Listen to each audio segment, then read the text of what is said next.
হরে কৃষ্ণ, রাধাসখী রান্নাঘরে আপনাদের সবাইকে স্বাগতম। তো আজকে আমরা ভগবানের জন্য তৈরি করছি শালগম বা ওলকপির চচ্চড়ি। তো এখানে আমি দুটো শালগম নিয়েছি ধনেপাতা আর ছোট দুটো আলু নিয়েছি।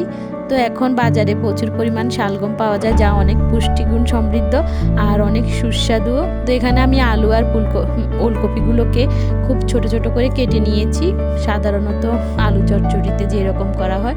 আর ডাঁটাগুলোও দিয়ে দিয়েছি, কারণ ওলকপির ডাঁটাগুলো খেতেও খুব ভালোই লাগে। তো এবার আমি সরিষার তেলে ওলকপিগুলো দিয়ে দিয়েছি আর দিয়ে দিয়েছি হলুদ আর লবণ। তো হলুদ আর লবণ দিয়ে আমি ওলকপিটাকে খুব ভালোভাবে ভাজবো যতক্ষণ পর্যন্ত জলগুলো শুকিয়ে না যাচ্ছে আর একটু সুন্দর ফ্লেভার না বের হচ্ছে। তো এখন আমি খুব ভালোভাবে হলুদ লবণ মিক্স করে ঢেকে ঢেকে রান্না করব যতক্ষণ পর্যন্ত জলগুলো না শুকোচ্ছে। তো এখানে এই যে জলগুলো শুকিয়ে গেছে, তো আমি এখন ভালোভাবে নেড়ে চেড়ে দেবো।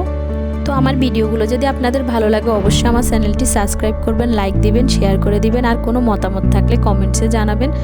তো এবার আমি শালগমে জলটা দিয়ে দিচ্ছি, আর বেশি পরিমাণে জল দেবো না, যেহেতু এটি আমি শুকনো শুকনো করে চচ্চড়িটা করব, এই কারণে জলটা পরিমাণে কমে দিয়েছি। আর ভাজতে ভাজতে অনেকটা সিদ্ধ হয়ে গেছে। তো এবার আমি এখানে দিয়ে দেব কাঁচা মরিচ, আর এখানে সামান্য একটু মরিচের গুঁড়া দিয়েছি।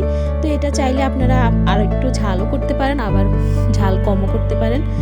তো এবার আমি ঢেকে দেবো আর সিদ্ধ হওয়া পর্যন্ত রান্না করব। তো সিদ্ধ হয়ে যখন জলটা একদম কমে যাবে, হালকা হালকা জল থাকবে, তখন আমি এখানে এই শালগমটাকে খুব ভালোভাবে ভেঙে দেব খুন্তির সাহায্যে। আর এই যে আমি চেক করে নিচ্ছি আলু শালগম দুটোই খুব ভালোভাবে সিদ্ধ হয়ে গেছে। এখন আমি খুন্তির সাহায্যে একটু ভেঙে দেব। এতে কি হবে, মানে দেখতে সুন্দর হবে, মাখো মাখো হবে। তো এই যে হয়ে গেছে। এবার আমি নামানোর আগে ধনেপাতা দিয়েছি, একদম কম মশলায় খুবই সুস্বাদু একটি আইটেম। আপনারা রুটি অন্যের সাথে এটি খুব ভালোভাবেই পেতে পারবেন। তো এভাবে একদিন আপনারা রান্না করে ভগবানকে দিবেন। তো আমার রান্নাটি প্রায় শেষ। এখন আমি ধনেপাতাটাকে খুব ভালোভাবে মিক্স করব। আমি কিন্তু চুলার আঁচটা এখন নিভিয়ে দিয়েছি। এই যে দেখুন কত সুন্দর হয়েছে দেখতে। আর এখন এই সিজনে শালগমের আইটেমটা খুব ভালোই লাগে। তো এই যে দেখুন রেডি হয়ে গেছে। এখন আমি এটি ভগবানকে অন্যের সহিত অর্পণ করেছি আর সবাই মিলে আস্বাদন করেছি। পরম সুস্বাদু কৃষ্ণপ্রসাদ। হরে কৃষ্ণ। ধন্যবাদ।